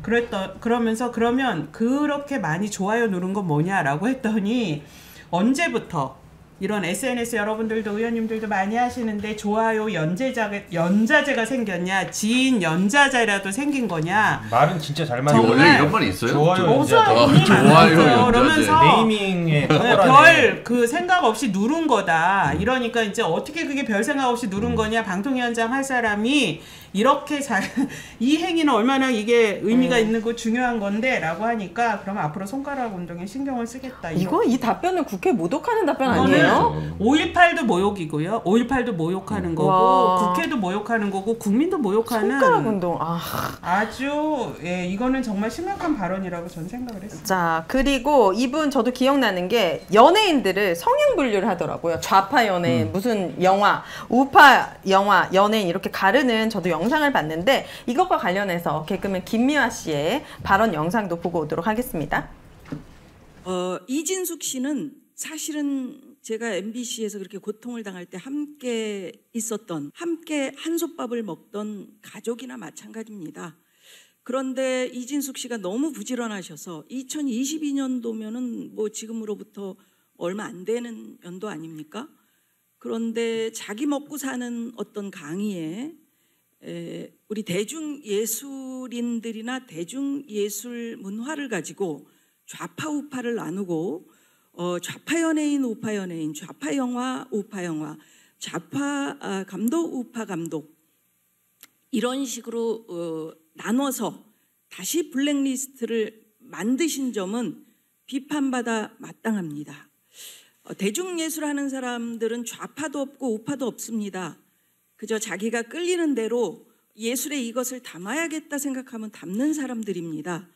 그런데 어떻게 해서 그런 사람들을 그렇게 나누고 그동안 그러한 블랙리스트로 대중예술을 하는 사람들이 고통받은 것을 뻔히 보면서 어떻게 뻔뻔스럽게 그렇게 공개적인 자리에 PPT까지 띄우고 뒤에 화면까지 그렇게 너무 성실하게 만드셔서 그것을 발표할 수 있었는지 분노하지 않을 수가 없습니다. 네. 자, 그러면서도 이진숙 후보자는 얘기했습니다. 저의 언론가는 아주 중립적입니다. 심지어 좌파, 우파라는 게 학술적 용어라고 주장됐어요. 아니 그리고 양분하는 게 아니래요. 좌파, 우파는 양분하는 것이 아니고 좌파라고 나쁘다고 한 적도 없대요. 어떻게 사람이 이렇게 뻔뻔하게 이렇게 말을 이렇게 하는지. 온갖 글에서 거의 좌파 때려잡아야 된다 이런 식으로 글을 썼던 사람이. 네. 아니 MBC 사장이 뭐 신사적인 사람, 뭐 중립적인 사람 오면 안 된다라고 얘기했던 게 이진숙 씨잖아요. 네. 그러면서 인터넷 언론은 다 좌파에 접수됐고 아니, 저는 이 방송, 근데 아까 네. 제가 오전 청문회를 정확히 잘 못 봤는데 아까 네. 그래서 왜 이게 좌파 영화인지는 질문이 있었어요? 아 그래서 영화 다 봤냐? 네. 그때도 다 봤대요. 아 근데 네. 그 하나하나 그래서 택시 운전사가 왜 좌파냐? 그러니까 왜 좌파냐 베테랑이 왜 좌파냐? 그럴 때 뭐라냐면요. 좌파가 나쁜 말인 거예요. 이랬어요. 아 그러니까 그래서 왜 좌파라고 규정했는지를 좀 듣고 싶었는데 네. 택시 운전사 그냥 5.18 관련 다루는 영화잖아요. 그리고 베테랑은 재벌이랑 싸우는 형사 이야기 이런 거잖아요. 그 네. 이게 왜 좌파? 그러니까 그 인식 자체가 네, 틀려먹었다니까. 그때 일제 그 척결 이런 게 왜 좌파냐 그랬더니 네. 좌파가 나쁜 말이냐 그러니까 말 돌리는 자기는 거잖아요. 나쁜 뜻으로 안 썼다 이러니까 이제 그 의원님들이 무슨 얘기냐 좌파 막 이렇게 막 해야 된다라고 해놓고 이게 나쁜 뜻이 아니면 그럼 무슨 뜻입니까? 막 이랬더니 학술적 용어입니다. 자기들이 연예인들 좌파로 낙인 찍고 그 연예인들 퇴출시킨 사람들이잖아요. 이 사람들이. 네.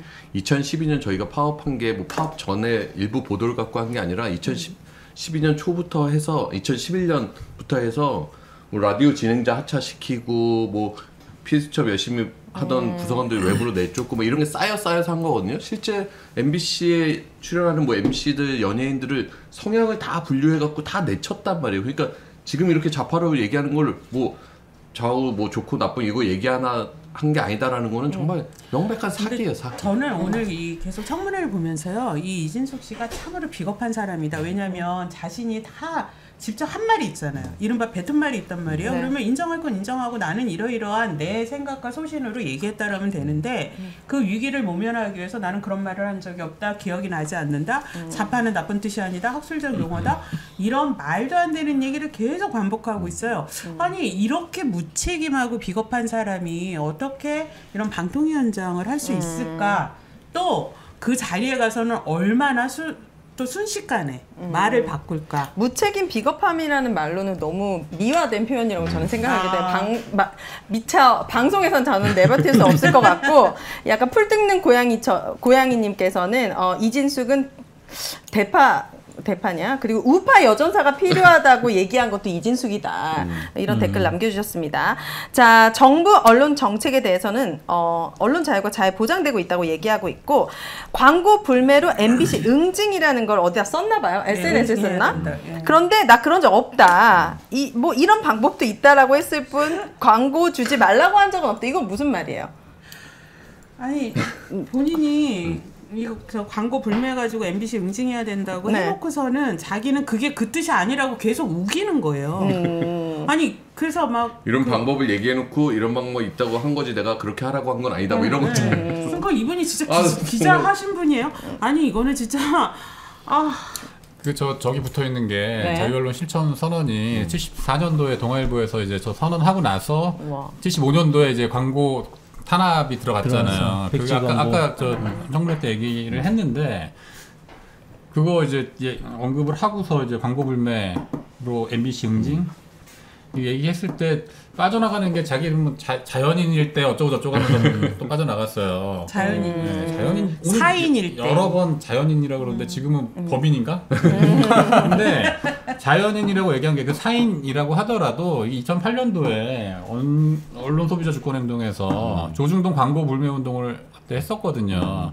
이분들 그때 유죄 판결 받았어요. 시민단체들, 시민단체들조차도 한 것도 저는 그 대법원 판결에 동의하지 않지만 어쨌든 자기가 자연인일 때 했든 사인일 때 했든 이런 거 하면은 사실 처벌 받을 수 있는 거예요. 네. 자, 그리고 이분이 또 유명한 게 노조 탄압으로 유명하잖아요. 하지만 본인은 이거 굉장히 악의적 프레임이다라고 주장했습니다. 이거에 대해서는 우리 이호찬 본부장님이 하실 말씀 많을 것 같아요. 그래서 제가 아까 나가서 그래서 오늘 언론노조 청문회 하는 것 같다고 자꾸 국힘에서 뭐 언론노조가 어떻고 민노총이 어떻게 장악화를 하고 있고 막 김장겸 의원은 그래서 그때 언론노조가 장악 안 했다는 거냐고 방송 장악 안 했죠. 우리가 방송을 장악했다는 거예요. 그게 무슨 말인지 모르겠어요. 그러니까 내부 구성원들이 다수가 언론노조 조합원이면 그럼 그냥 장악인가? 그럼 아까 얘기했듯이 그 장악을 안 하려면 다 탈퇴를 시켜야 되나? 말이 안 되는 논리잖아요. 장악은 힘 있는 사람들이 하는 거 아니에요. 네. 내부 구성원들이 뭐가 이렇게 힘이 있어서 10명이 해고되고 200명 넘게 쫓겨나고 징계를 받았던 사람들이 무슨 장악을 해요. 그러니까 자꾸 이거를 그러면서 뭔가 민주노총의 언론노조 뭐 이렇게 계속 뭔가 거짓 프레임을 만들어가면서 이건 진짜 최소한의 양심이 있으면 자기들이 그 공정방송 투쟁을 탄압하고 징계하고 해직자 만들고 심지어 이영마 선배는 목숨까지 잃고 막 이런 일들이 벌어졌으면 그리고 아까 그래요? 그때는 불법이었다고 판단을 했대요. 그럼 이후에 대법원을 통해서 합법화합이라는 게 확인이 됐잖아요. 네. 그럼 사과라도 해야 되는 거 아니에요? 그때 자기 행동이 틀렸다고? 사과 한마디 안 하는 좀 이게 너무 화가 나더라고요. 네. 자, 세 번째 키워드는 뭐 단골 멘트죠. 청문회 가면 기억나지 않습니다. 기억이 없습니다. 갑자기 왜 그들은 기억 상실증에 걸렸는지 궁금한데 먼저 체크 포인트가 있어요. 자료 제출을 거의 안 했더라고요. 노정면 의원이 요청한 자료 중에 미제출 건이 224건이에요. 네. 그리고 특히 거기에서 주식 매매 외환 거래 내역 대부분의 자료를 이제 제출하지 않은 것 같아요. 자녀 입시 및 학적 관련 기록, 아주 중요하죠. 그리고 2019년 이전 소득 내역 및 세금 납부 체납 내역 이런 것도 안 했네요. 인권 침해 진정 피신청 내역 등등등 이런 것들을 지금 제출을 안 했는데 청문회 여기 계신 분들이나 여러분들이 가장 듣고 싶었는데 듣지 못한 답변이나 제출을 꼭 했어야 됐는데 가장 필요한 자료라고 생각하시는 부분이 있습니까? 이게 오전에 노정면 의원뿐만 아니라 여러 특히 야당 의원들이 이렇게 핵심적 자료가 제출이 안 돼서 청문회를 제대로 진행할 수 없을 것 같다. 네. 그래서 위원장이 좀 특단의 조치가 필요하다라는 요구까지 했어요. 그래서 오늘 이 자료들은 검증을 위해서 반드시 필요하니 제출을 해라. 오늘 네. 안에 해라. 만약에 제출이 안 되거나 검증이 제대로 안 되면 청문 일자를 늘리겠다라고까지 했는데 네. 저는 이 중에 보면 이진숙 씨가 주식을 많이 갖고 있어요. 특히 네. 이해충돌 MBC 네, 사유가 될 수 있는 MBC 자회사 같은 주식도 갖고 있단 말이에요. 그러면 이거 혹시라도 연관관계 있는 거 아니냐 봐야 되는데 오늘 이제 그게 자료가 제출이 안 됐으니까 검증이 제대로 안 된 거예요. 그리고 이분이 또 특파원도 3년간 워싱턴 특파원 등 또 외국에 또 많이 다녔단 말이에요. 대전 MBC 때는 심지어 이집트 그 대통령 인터뷰를 본인이 직접 하고 그 방송까지 내보내는데 그분이 또 독재자예요. 네. 네, 그래서 어떻게 그런 사람을 또 이렇게 훌륭한 지도자로 소개를 하냐, 뭐 오늘 그것도 논란이었는데 이분이 그렇게 외국도 많이 가고 세월호 참사 때 그 중동에 있었다는 거예요. 그리고 이틀 뒤에 왔대요. 그래서 항공기 이용했을 때 위탁 수화물이나 이런 것들이 이제 그분이 또 문제될 소지가 없나 이런 것들이 중요한데. 다 내지를 않고 가족 뭐 병적 증명, 증여세 이런 것도 다 개인정보라고 하면서 다 거부를 한 상태라고 합니다. 그래서 네. 이게 이제 제출이 되면 또 다시 지금 법카도 사적으로 이용한 거 아니냐 여러 의혹이 나오고 그쵸. 관용차도 나오고 있는데 또 이러한 수준의 윤리의식을 가진 분이라면 분명히 더 많은 문제들이 나오지 않겠냐라는 네. 생각이 아까도 이제 듭니다. 법과 관련해서 그러면은 실제 어떻게 사용했는지 내역을 구체적으로 까라. 근데 대전 MBC에 물어보니까 대전 MBC는 개인이 동의를 안 해서 개인정보에 대한 이제 본인 동의가 필요하다 해서 물어봤더니 자기는 동의 못 하겠다. 그래서 이건 진짜. 개인정보 그 같이 먹은 사람들의 뭐 정보도 있고 하니까. 그래서 이 사람이 이렇게 개인정보를 소중히 여겼나? 아까도 증언했는데 2012년 파업할 때 저희 트로이컷이라고 보안 프로그램을 구성원들 몰래 깔아갖고 심어가지고.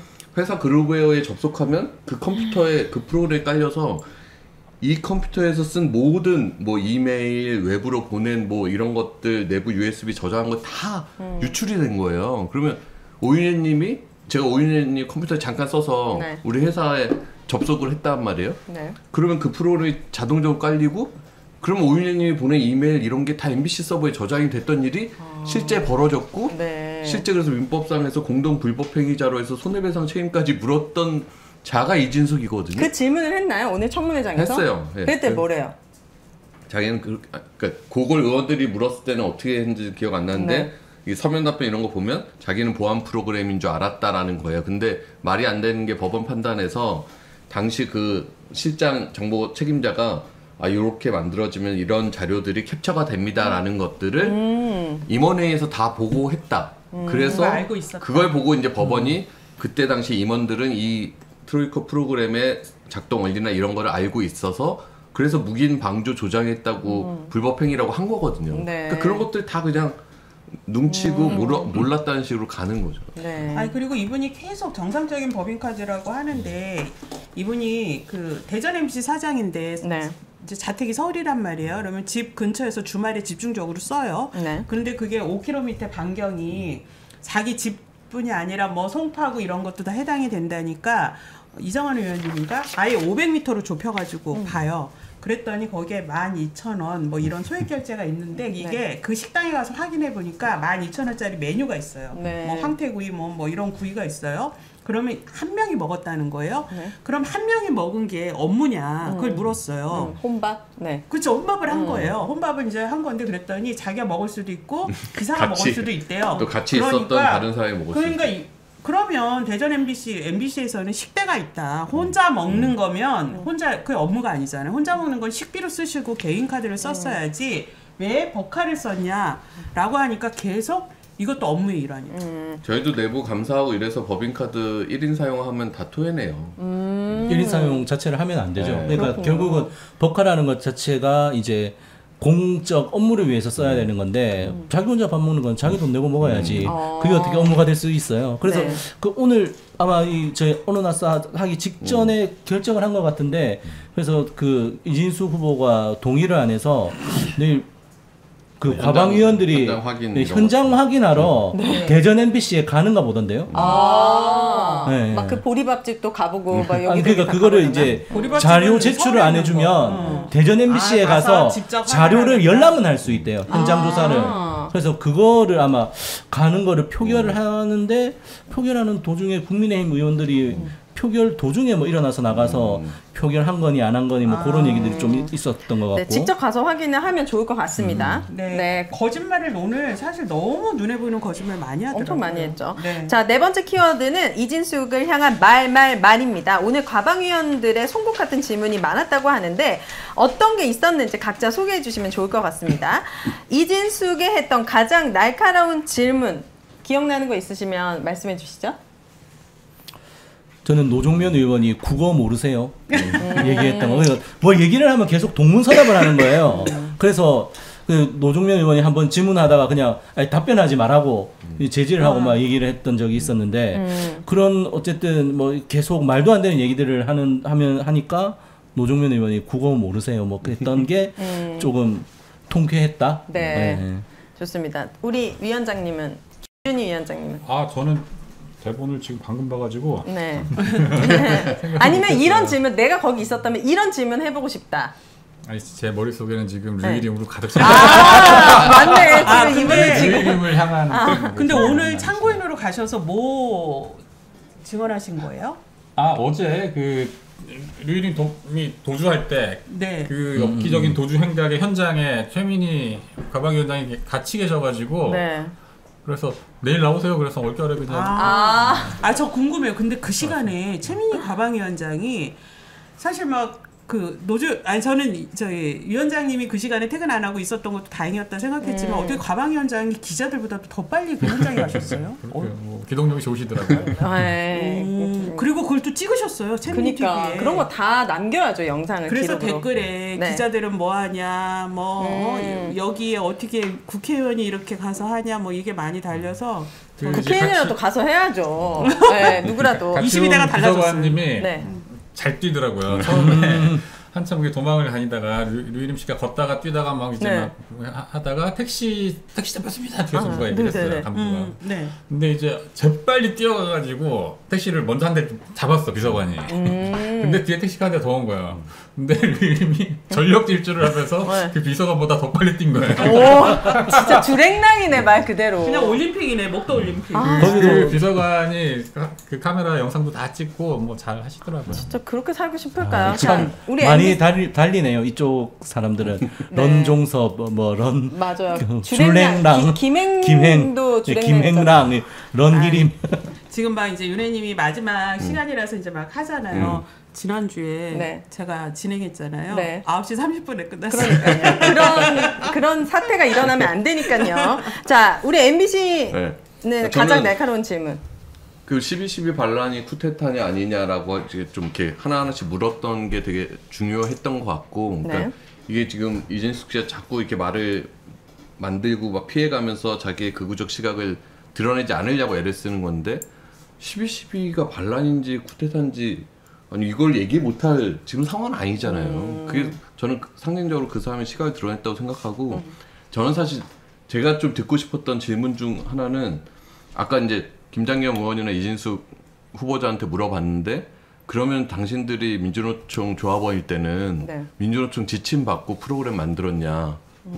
자꾸 민주노총이 MBC를 좌지우지하는 것처럼 얘기를 하길래 네. 그럼 당신들 다 민주노총 조합원이었는데 그땐 그렇게 했냐고 물어봤는데 그 답은 뭐 참고인이 얘기한 거니까 답은 안 하셨고 아까도 공정방송 투쟁이 합법 파업으로 결국 결론이 났는데 왜 사과하지 않는지랑 저는 세월호 참사 보도에 관련해서 저희 내부 구성원들은 정말 유족들한테 사죄드리고 사과하고 앞으로는 이러지 않겠다고 다짐하고 복귀했다고 저번에도 말씀드렸잖아요. 근데 그때 당시에 보도 책임자들 김장겸 보도국장, 이진숙 보도본부장, 아까 있던 안광한 사장 이 책임 라인들은 한 번도 사과한 적이 없단 말이에요. 그래서 지금이라도 이 당시에 보도 핵심에 있던 MBC 경영의 핵심이 있던 사람들이 최소한 세월호 유가족들한테는 좀 사죄의 이야기를 했으면 좋았겠다 싶었어요. 근데 그거를 이진숙 후보자한테만 물으니까 이제 말하는데 거기 있던 당시 책임자들을 한 명 한 명 세워서 당신 그럼 지금에 있어서는 그럼 당시에 MBC 보도에 대해서 유가족들한테 사과할 용의가 있는지를 좀 물어봤었으면 좋았겠다 싶었더라고요. 네. 자, 우리 YTN도 있었습니까? 기억 남은 날카로운 질문? 이호찬 본부장님이 똑같이 다 제 생각을 말씀해 주셔서 없는데 저는 그게 기억에 남아요. 좋아요 연자죄. 어떻게 저렇게 이 사고가 저런 식으로 발달할 수 있을까? 말도 참 잘 만들어낸다. 그런 식으로는 머리가 발달했다. 그 생각 들더라고요. 네. 자, 이진숙을 겨냥한 가장 뼈아픈 대목은 김준일 평론가님이죠. 했었던 발언이 있어요. 그거 영상 보고 오겠습니다. 네. 이게 제가 언론계에 들어온 지 한 24년 정도 되고 굉장히 많은 부적절한 부적격 공직자들을 봤는데 이진숙 씨 같은 사람은 처음 봅니다. 정말 농담이 아니라 지금 오늘 나온 얘기만 해도 이제 이 윤석열 대선 캠프에서 있어서 정치적 중립성을 위반을 했다. 그리고 부당해고, 징계, 인사보복, 노조 사찰, 스파이웨어 심기, 그리고 보도 왜곡, 축소, 그리고 밀실에서 민영화 추진, 그에게다 좌파 우파 갈라치기, 그리고 사회적 참사라고 할 수 있는 대표적인 5.18이라든지 이태원 참사라든지 세월호에 대해서 모든 사회적 참사에 대해서 조롱하거나 막말하거나 지금 폄훼를 했거든요. 이런 분을 저는 본 적이 없어요. 정말 공직자 후보 중에서 어떻게 이런 일이 가능한지. 이거는 좌파 우파의 문제가 아니고요. 윤석열 대통령은 어떻게 이런 사람을 본인이 골라서 이렇게 임명을 할 수 있는지 정말 놀라울 따름입니다. 네. 이런 사람 처음 봤다. 어떻게 윤석열 대통령은 이런 사람 데려오는지, 직접 데려오는지. 우리 그 사자성어 있잖아요. 유유상종. 끼리끼리. 어쩔 수 없는 것 같아요. 다 지금 빌런들이 모여 있는데 이 난간을 잘 헤쳐나가야 될 텐데 청문회를 보니까 쉽지 않아 보입니다. 이분이 시종일관 사과도 없고 계속 뻔뻔합니다.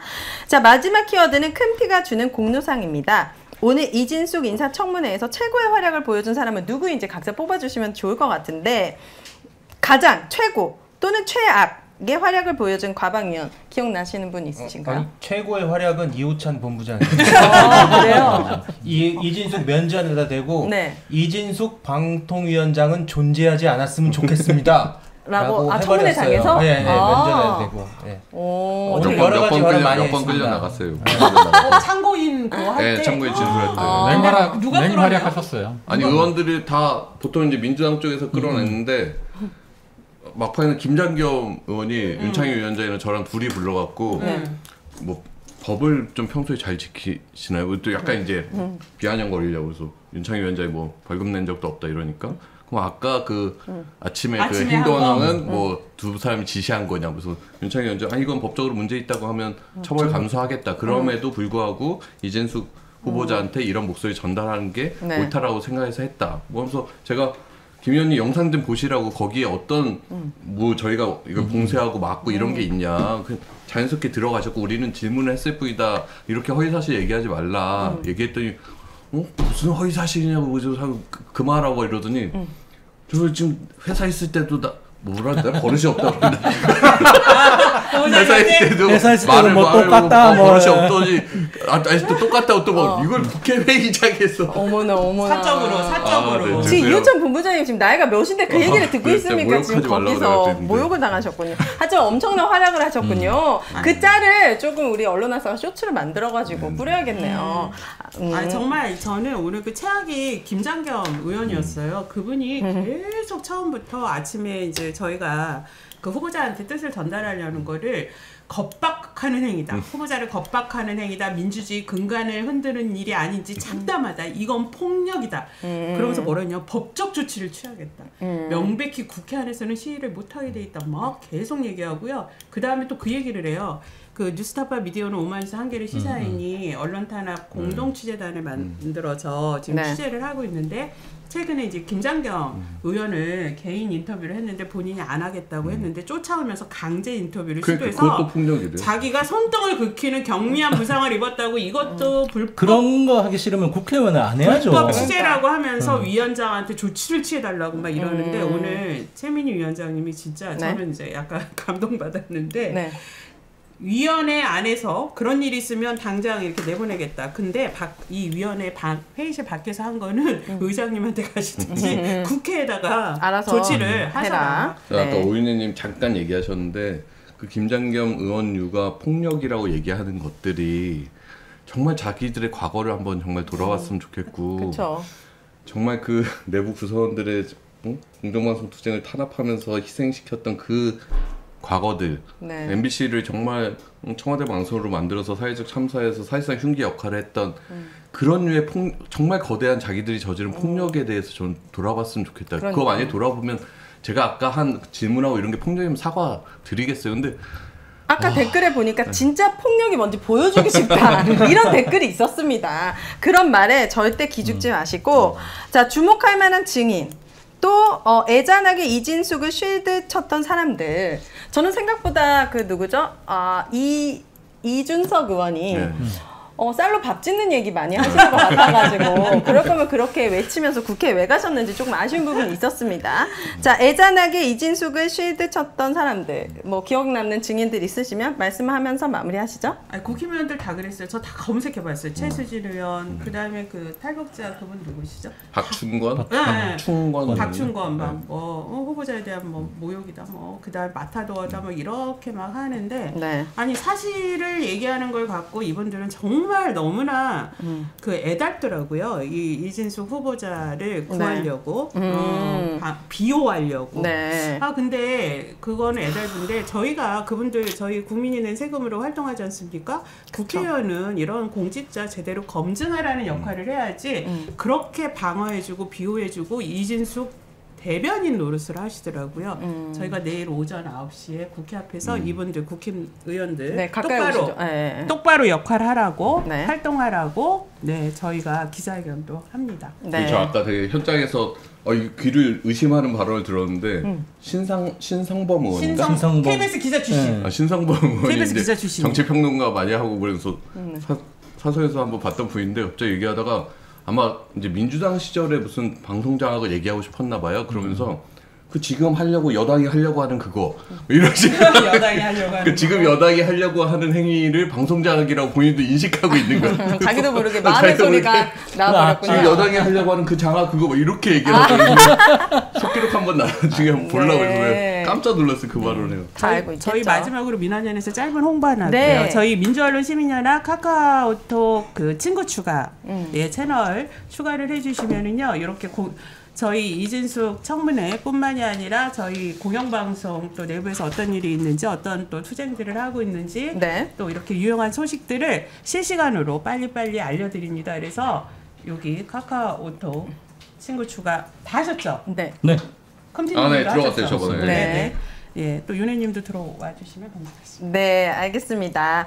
자, 이제는 언론화사 마무리할 시간인데 내일 또 청문회가 있잖아요. 그렇죠. 내일도 나가시나요? 내일도 나갑니다. 이제 내일도 나가시나요? 저는 안 나가요. 아, 그래요? 뭐 이제 나머지 분들은 내일 아침에 뭐 기자회견 때문에 나가시고 기자회견도 하고 방청도 하고.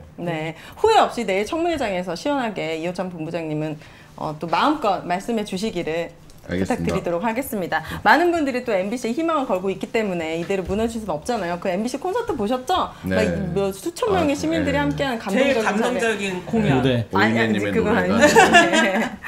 많은 그래서- 사람에게 감동을. 네, 맞습니다. 많은 시민들이 알고 있습니다. 얼마나 윤석열 정권의 언론 장악이 심각한지. 하지만 남은 언론 그리고 조금 힘들어진 언론도 우리가 다시 이렇게 세울 수 있다라고 생각하니까요. 여러분들 많은 관심 부탁드리고, 자, 시민이 언론의 인싸가 되는 그날까지 언론 아싸! 여러분 감사합니다.